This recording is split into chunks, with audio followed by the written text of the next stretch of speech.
তাহলে ঘরের ছেলেকে সবাই চিনলো। চিনলো? শুধু একজনই চিনতে পারেনি। কে? একদিন যে আমার হাতে চুড়ি পরিয়ে দিয়েছিল। সে তো তোমার ভালোর জন্য। হ্যাঁ, আমরা তোর আরো ভালো চাই, বুঝলি?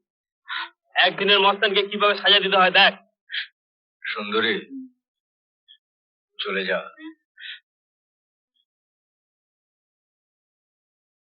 হ্যাঁ হ্যাঁ, বিদিতের মানুষ খুন হবে, দেখতে নেই, যাও।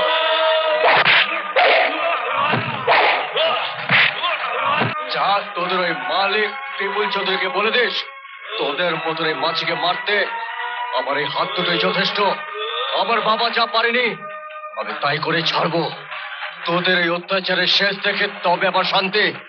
যা।